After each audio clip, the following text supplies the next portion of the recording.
Enter the Holosun 407k. This is a 6 MOA dot, which is perfect for a concealed carry pistol since it helps you acquire the dot a little bit more easily. You can see here I got this package used, but it did come with all the original packaging. It comes with screws to mount it to your slide. It comes with an adjustment tool and the actual red dot itself, which is made out of T6 aluminum and is extremely light. We also have some blue Loctite as well as a screwdriver here that is going to be giving it in inch pounds instead of foot pounds because you want to do inch pounds to attach it to the slide. Installing this is super simple. You're just going to undo the screws holding your mounting plate onto the slide.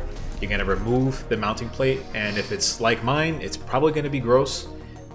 Oh man, I think it's disgusting. If you've never opened this before, it's going to be full of carbon buildup and just nasty. So clean that off and give it a really good cleaning.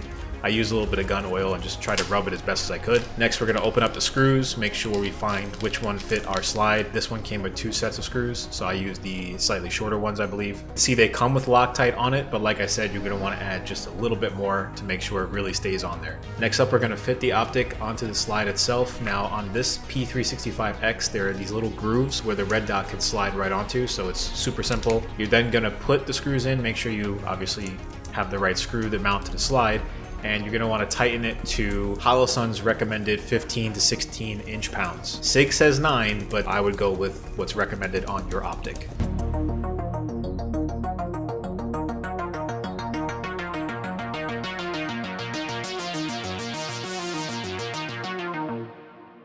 A little bit of info on the Holosun 407k X2.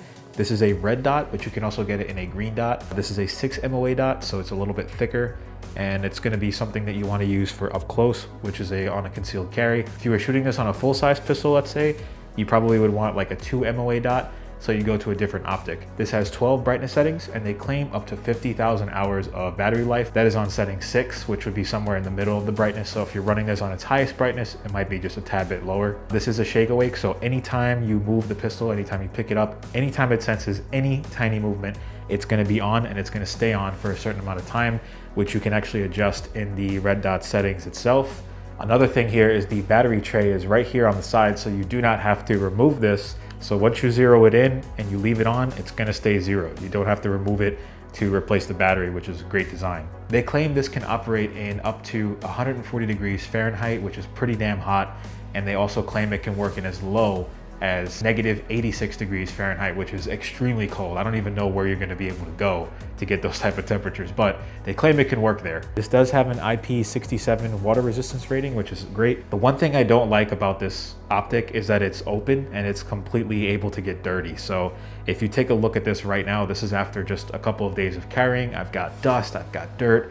It looks disgusting. Now you could still see right through it if you have to pull it out in an emergency, but when you're training with it quite a bit and you're drawing and reholstering and stuff, it does get dirty throughout the day and you gotta constantly wipe it. That's probably the one flaw I would say. Now, if you wanna resolve this issue, you can go with something like an EPS carry or something similar like an Acro, and they have a closed system where the dirt and dust doesn't get on the actual lens, which is lovely. However, this is a great, more budget-friendly option, especially if you can find these used. I picked this up for just $110, which I believe they're going for around $230 on Amazon and online. So to get it for about half the price is pretty damn good. All right, that's enough yapping. Let's go to the range and try out this new optic.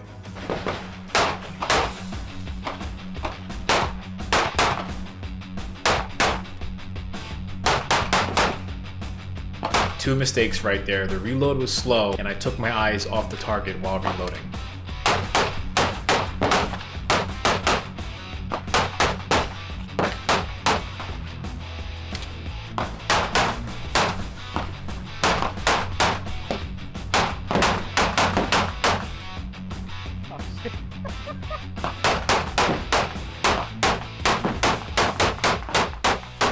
Final impressions out at the range. I absolutely love this thing. It does help me acquire the target. And yes, it does take some getting used to if you're not used to carrying with a red dot and you're just used to using your iron sights or your sights that came on your slide. It's a very big adjustment, but once you get used to concealed carrying and you draw and you have that, you're able to get that red dot acquisition, it definitely changes the game for sure. Do you need a red dot? That's up to you. I would say train with both and see which one you prefer. There are definitely people that prefer iron sights, and there are definitely people that prefer the red dot. I really don't have a preference. They both work for me, and whichever gun I have, I'm going to be able to use whatever is there. So just make sure you train as best you can with the tools that you have, and you will become the best that you can with those tools. And I gotta say, I absolutely love the way this thing looks. It looks so cool with the dot and the light on it. It just looks amazing. Look at that. So cool. Obviously looks don't matter, it's all about function, but I gotta say this functions really well so far with the red dot and the light. I'm really enjoying this build.